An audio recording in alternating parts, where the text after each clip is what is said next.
Pai, toda força que temos vem de Ti. É de Suas mãos que recebemos o alimento para o corpo e para o espírito. É do Seu amor que vem nossa energia para caminhar, seguir adiante e a convicção de que não é preciso temer, pois Tu és o nosso refúgio e a nossa fortaleza. Te peço que renove as nossas forças, nos preencha com o Seu poder, sopra em nós a confiança necessária para que possamos nos sentir protegidos e nos lembre sempre que sem Ti nada somos. Te agradeço por tudo e tudo eu te peço em nome de Teu Filho amado, Senhor Jesus, que vive e reina por todo sempre. Amém. Janeiro 15, Gênesis capítulo 31, do versículo 17 até o capítulo 32, no versículo 12. Então Jacó montou suas mulheres e seus filhos em camelos e conduziu adiante todos os seus rebanhos. Juntou todos os bens que havia adquirido em Padã-Arã e partiu para a terra de Canaã, onde vivia Isaque, seu pai. Quando partiram, Labão estava num lugar afastado, tosqueando suas ovelhas. Raquel roubou os ídolos da casa que pertenciam a seu pai e os levou consigo. Assim Jacó enganou Labão, o arameu, partindo sem avisá-lo de que iam embora. Jacó levou todos os seus bens e atravessou o rio Eufrates, rumo à região montanhosa de Gileade. 3 dias depois, Labão foi informado de que Jacó havia fugido. Reuniu um grupo de parentes e saiu em perseguição a Jacó. 7 dias depois, o alcançou na região montanhosa de Gileade. Na noite anterior, porém, Deus havia aparecido em sonho a Labão, o arameu, e dito a ele: Estou avisando, deixe Jacó em paz. Labão o alcançou enquanto Jacó estava acampado na região montanhosa de Gileade e armou seu acampamento ali perto. O que você fez? Perguntou Labão. Como ousou me enganar e levar minhas filhas embora como se fossem prisioneiras de guerra? Por que fugiu em segredo? Por que me enganou? E por que não me avisou que desejava partir? Eu lhe teria dado uma festa de despedida com canções e música ao som de tamborins e harpas. Por que não me deixou beijar minhas filhas e meus netos e me despedir deles?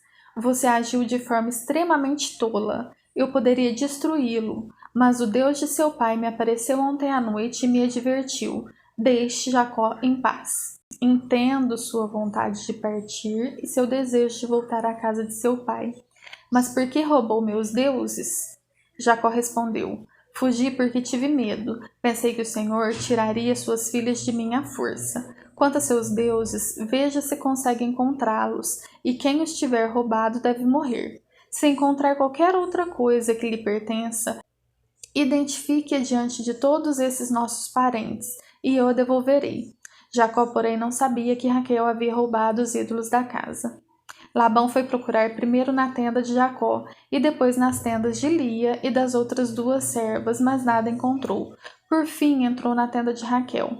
Acontece que Raquel havia pego os ídolos da casa e os escondidos na sela de seu camelo, e estava sentada em cima deles.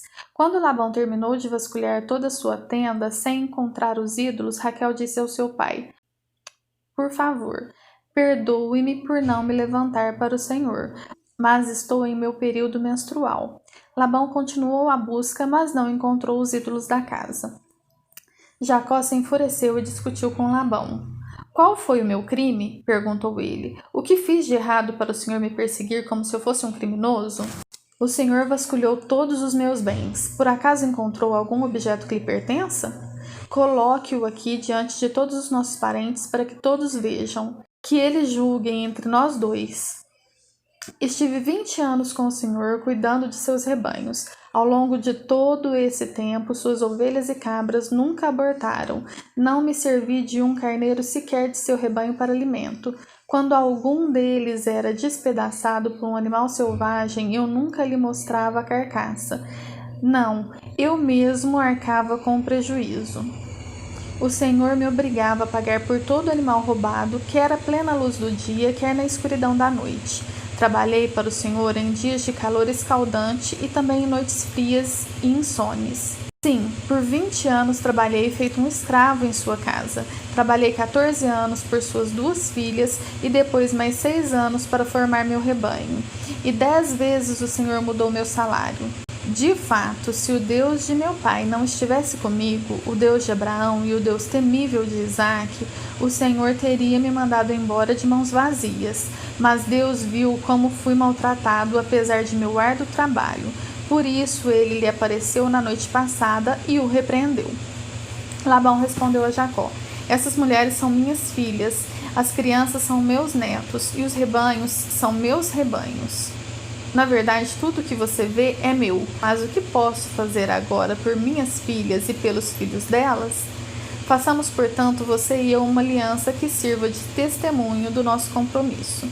Então Jacó pegou uma pedra e a colocou em pé como monumento. Em seguida disse aos membros de sua família: juntem algumas pedras. Eles pegaram as pedras e as amontoaram. Jacó e Labão se sentaram perto do monte de pedras e fizeram uma refeição para selar a aliança. A fim de comemorar a ocasião, Labão chamou o lugar de Jegar Saaduta e Jacó o chamou de Galeede. Labão declarou: este monte de pedras servirá de testemunha para nos lembrar da aliança que fizemos hoje. Isso explica porque o lugar foi chamado de Galeede. Também foi chamado de Mispá, pois Labão disse: vigie o Senhor a você e a mim para garantir que guardaremos essa aliança quando estivermos longe um do outro. Se você maltratar minhas filhas ou se casar com outras mulheres, mesmo que ninguém mais veja, Deus verá. Ele é testemunha dessa aliança entre nós. Veja este monte de pedras, prosseguiu Labão. Veja também este monumento que levantei entre nós dois. Estão entre mim e você como testemunhas de nossos votos. Nunca atravessarei para o lado de lá do Monte das Pedras a fim de prejudicá-lo, e você jamais deve atravessar para o lado de cá a fim de prejudicar-me. Invoco o Deus de nossos antepassados, o Deus de seu avô Abraão, o Deus de meu avô Naor, para que sirva de juiz entre nós. Assim, diante do Deus temível de seu pai Isaque, Jacó jurou respeitar a linha divisória. Então Jacó ofereceu sacrifício a Deus na montanha e convidou todos para a refeição comemorativa. Depois de comerem, passaram a noite ali. Na manhã seguinte, Labão se levantou cedo, beijou seus netos, suas filhas e os abençoou. Depois partiu e voltou para casa. Quando Jacó seguiu viagem, anjos de Deus vieram encontrar-se com ele. Ao vê-los, Jacó exclamou: este é o acampamento de Deus. Por isso, chamou o lugar de Maanaim. Então Jacó enviou adiante dele mensageiros a seu irmão Esaú, que vivia na região de Seir, na terra de Edom. Disse-lhes: dei a seguinte mensagem ao meu senhor Esaú. Assim disse ao servo Jacó: até o momento estava morando com nosso tio Labão, e agora tenho bois, jumentos, rebanhos de ovelhas e cabras, além de muitos servos e servas. Enviei estes mensageiros para informar meu senhor da minha chegada, na esperança de que me receba amistosamente. Depois de transmitirem a mensagem, voltaram a Jacó e lhe disseram: estivemos com seu irmão Esaú, e ele está vindo ao seu encontro com um bando de 400 homens.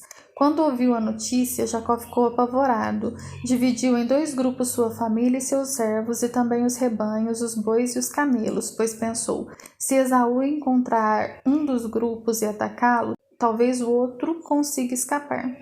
Então Jacó orou: ó Deus de meu avô Abraão, Deus de meu pai Isaque, ó Senhor, tu me disseste: volte para a terra natal, para seus parentes, e prometeste: tratarei bem de você. Não sou digno de toda a bondade e fidelidade que tens mostrado a mim, teu servo. Quando saí da casa e atravessei o rio Jordão, não possuía nada além de um cajado. Agora minha família e meus servos formam 2 caravanas. Por favor, salva-me de meu irmão Esaú. Estou com medo de que ele venha atacar tanto a mim quanto as minhas mulheres e meus filhos. Mas tu prometeste: certamente tratarei bem de você e multiplicarei seus descendentes até que se tornem tão numerosos quanto a areia à beira do mar, que não se pode contar. Mateus, do capítulo 10, versículo 24 até o capítulo 11, versículo 6. O discípulo não está acima de seu mestre, nem o escravo acima de seu senhor. Para o discípulo é suficiente ser como seu mestre e o escravo como seu senhor. Uma vez que o dono da casa foi chamado de Beelzebu, os membros da família serão chamados de nomes ainda piores. Não tenham medo daqueles que os ameaçam, pois virá o dia em que tudo que está encoberto será revelado e tudo que é secreto será divulgado. O que agora lhes digo no escuro, anunciem às claras, e o que sussurro em seus ouvidos, proclamem dos telhados.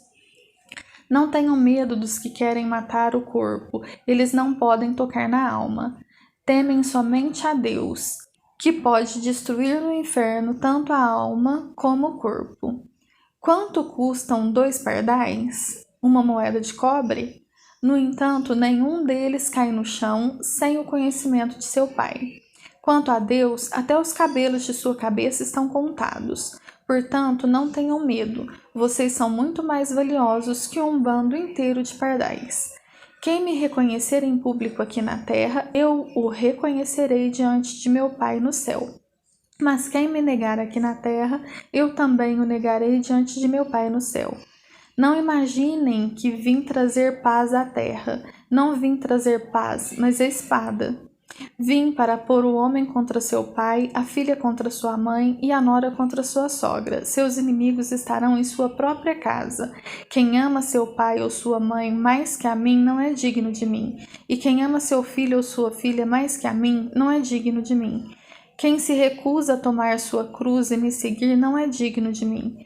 Quem se apegar à própria vida a perderá, mas quem abrir mão de sua vida por minha causa a encontrará. Quem recebe vocês, recebe a mim, e quem me recebe também recebe aquele que me enviou. Quem acolhe um profeta como alguém que fala da parte de Deus, recebe a mesma recompensa que um profeta. E quem acolhe um justo por causa de sua justiça, recebe uma recompensa igual a ele. Se alguém der um copo de água fria que seja ao menor de meus seguidores, certamente não perderá sua recompensa. Quando Jesus terminou de dar essas instruções a seus 12 discípulos, saiu para ensinar e anunciar sua mensagem nas cidades da região.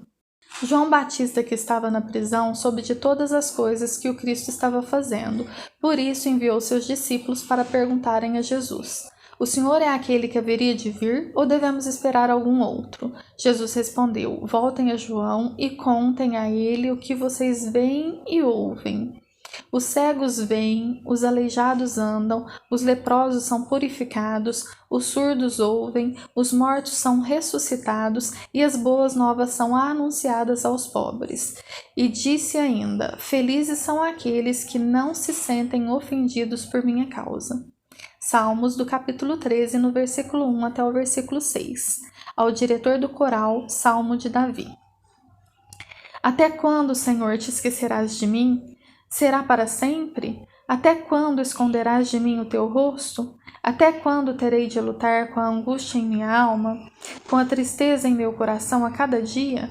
Até quando meu inimigo terá vantagem sobre mim? Volta-te e responde-me, Senhor meu Deus. Restaura o brilho dos meus olhos ou morrerei.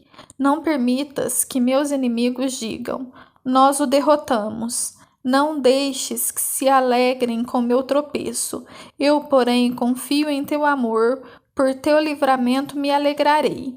Cantarei ao Senhor, porque ele é bom para mim. Provérbio, capítulo 3, do versículo 16 até o versículo 18. Com a mão direita, ela oferece vida longa, com a esquerda, riqueza e honra. Ela o guiará por estradas agradáveis, todos os seus caminhos levam uma vida de paz. A sabedoria é árvore de vida para quem dela toma posse. Felizes os que se apegam a ela com firmeza.